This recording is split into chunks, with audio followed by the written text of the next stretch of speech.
Hey everybody, welcome back to this week's episode of Real Estate Tips, Tricks, and How-Tos. I'm your host, Mike Rossman with Nevada Property Search, a division of Sur Real Estate. And today we're going to be talking just about one little word, and it's called syndication. So let's go ahead and resort over to one of my employees I hired. Very cheap employee. I would suggest it to anybody. Very knowledgeable source. And their name's Chad. Okay, so let's take a look over here at Chad. How does it work? What is syndication? To syndicate a listing on the MLS, and we're not talking about the Major League Soccer League, we're talking about the multiple listing service, means is to allow us the property listing you entered into the MLS to be automatically distributed to other real estate websites and platforms.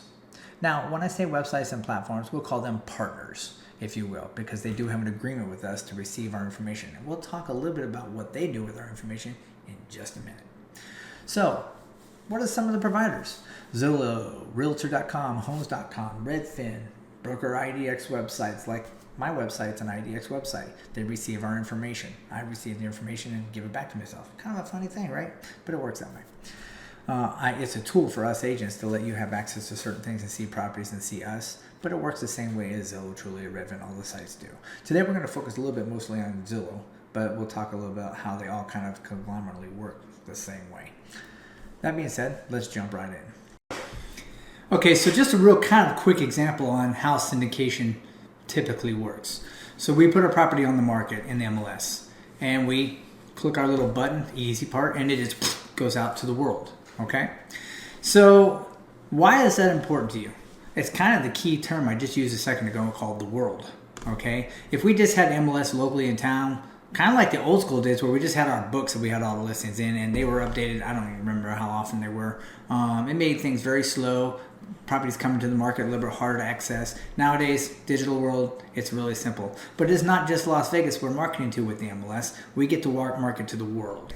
So, and that's kind of done through the syndication through our partners, Zillow, Trulia, Redfin, all those different companies, Homes.com. And they have, I would use the word less restrictions on what we can market with inside of Zillow and whatnot than we can through the actual MLS. More pictures we can put on Zillow, more media type stuff, verbiage we can change, add more characters to the marketing. So basically we can go in and update and add to Zillow's listings, which gives you better exposure. The whole idea is to get your property out in front of as many people as we can, because as we know, supply, demand, and interest in a property, the more we have, the better the pricing turns out to be for the seller, you. So the power of syndication is exposure. Okay, so let's talk about maybe some of the downsides to syndication. There's not really a lot. Sometimes there'll be some homeowners that don't want their property out on the market live for their neighbors and family and everybody to see. And sometimes we'll do what's called like an exclusive listing. And the property is kind of under the radar. There are some circumstances, I know some high-end listings that kind of do this a lot where it's just kind of not out in the world. It's a club. They're in a club, right? But, I mean, all jokes set aside, there are reasons and times where syndication is not the answer, but I generally don't recommend that. You want your property out as much as you can get it be seen. What you syndicate out with is what the first public perception is going to be on your property.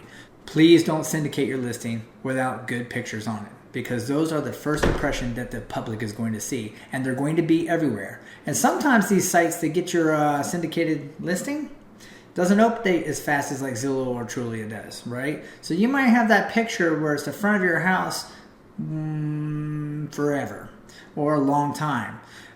Don't put pictures on the MLS of your house, and you all know what I'm talking about. You got to go like this to see the picture. No. Make your pictures right. Make your videos right, because those are the first impression, like I said before, when you syndicate out a property. I usually take about 7 days to get a listing ready because I want it to shine when I put it on the market, because syndication can be powerful for you or against you. Don't leave it with no pictures. Don't have grandpa sitting on the couch with his pet dog drinking a beer. Don't do it. Okay, so now that we're into the sites, you can see us on each side. We have many things going on. On our left screen here, we'll just take a look, peek-see. Right now on what's called My MLS. This is the most direct access information you're going to get, and the only way you get this information is if we set you up on searches and give you kind of a little, your own access to it, if you will. Well, you can actually do your own searches. You can do notifications and things like that. You can save listings and I'll see them, okay? That being said, this is the information we put into, and some of it syndicates in or transfers right in from tax records. So sometimes they're accurate, is why we need to verify some of this information. So it's on our MLS. Usually within minutes, sometimes in an hour or so, it's going to be syndicated out to all the major providers. And from there on out, thousands of websites and IDX sites and whatnot. So it's going to be out there. Zillow, probably 10, 15 minutes, sometimes faster, sometimes not. They're going to have our information. There's a couple things I want to point out to you when you get to Zillow. Great site. Their user interface site's pretty. It tells you walk scores and restaurants and oh my, right? There's lots of good stuff on there. Prettier than what I would say our MLS is. But our MLS is going to be the most accurate, up-to-date information within minutes, if you will. So let's skip on over to the right screen here. We'll talk about a little bit about statuses. This is a really important thing for you to pay attention to, because a lot of times we'll get properties sent to us by our clients, and it's a property that's called an off-market status. It was sold years ago. And the reason it catches their attention is usually because the price that's on it. Right? It's a lower price on it. Ooh, that looks like a great deal. I want to know more about this house. Yeah, it's not available. Okay? That's just the way it is. And you would think to yourself, well, why is it even on here then if it's not available? Oh, we're going to lead into that in just a moment. But let's talk about the statuses for just a second. Looking over the right screen, you're going to notice the active status right here. Okay? You're going to see the pending. Active means it can be seen, it's on the market, ready to go. Pending means it's in contract, it's set to be closed, okay? As long as it doesn't fall out of contract, if you will. Then we'll shoot over to this property. It says it's closed. Yeah, it was closed. You'll get some of the pertinent information about all these things, not all the details, but some of it. And then we're gonna go over to what prompted me to do this video today. This property was sent to me by my client. And we're looking for properties. And this happens to be what appears to be a price point that will work for her, and it's a house. Oh my God, how can we get a house for this price? And it says foreclose. Everybody has this preconceived notion, this foreclosure, you're going to get this special deal on a house, right? Sometimes you can, you know. Now I want you to understand that this is a foreclosed home, okay? You might have heard the term REO, or real estate owned property. This has already been through the foreclosed process. It's done, it's on the market, or it's not. And it sells, for the most part, like a regular listing. It's just the bank is selling it. It's real estate owned, okay? Zillow puts properties on here in a couple different statuses. Pre-foreclosure, they're generally not available yet. It's a foreclosure property, but that's just an active listing, typically speaking. And then you have your foreclosed properties. And in this case, I've done a little diligence. Just want to make sure I'm not full of it. But if you look on the left screen, this is the property. The last time it sold was $490,000. Okay, so how on God's earth is it going to sell for $322,000? Now I will tell you, it does back up to a school. They got school buses right behind their back wall. That will affect value some, as far as if you had two same properties, one across the street from it that's not backing up to it. It'll affect how many different buyers were willing to buy the house. But some like the view, some are okay with it. So 6 of one, half dozen the other. But I don't think it's going to affect the value that much. Okay, I would suspect this property should sell over $400,000, which puts it out of our range for a property for this particular client, right? So I have to kind of look at those as the big picture. Doesn't mean we can't try. We'll always try. If you instruct me to try, we're going to try. But I like to at least manage your expectations up front to know, okay, this is probably not going to happen, or we might get the deal of the century and oh my God, right? But let's skip past all that and talk about how this works. If you look over the right side, you'll see there's not a phone number or anything here. Sometimes if it's an actually available property, let's see if we can even see this. Let's go to an active property. That's pending. There's an active. This one has a different clicking link on it, right? It says request a tour or contact the agent. Either one of those are going to do what we call lead capture.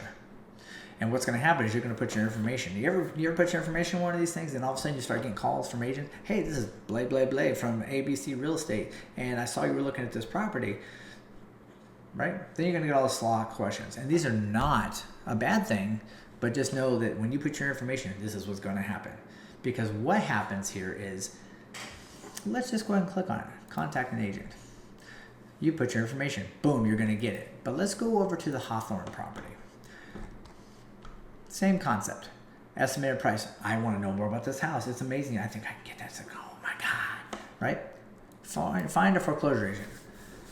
It takes you to a bunch of agents. Not for this property. These are agents, and I was one of them for many, many moons, where we pay a good amount of money. I think I was paying like $890 or something like that dollars a month to Zillow.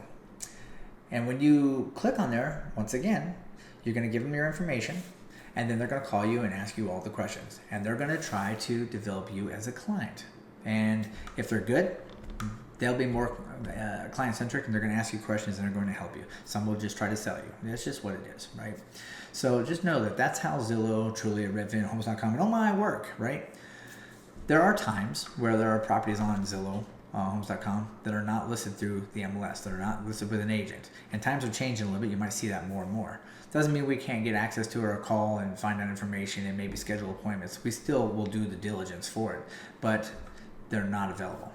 And once again, I'm going to digress and go back to the list of properties. Active, pending means it's in contract, like I said.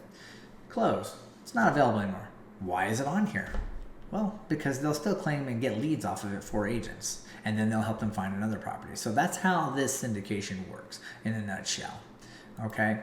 Once again, this property that we looked at today, it's not available yet, or at least maybe privately somewhere, but this is a lead capture system. And I'll call it a bait and switch, or I don't know what you want to call it. It's just one of those things where you click on it, give your information. Anyway, I hope that helps today. Syndication in a nutshell for real estate listings. Mike Rossman, I'm out.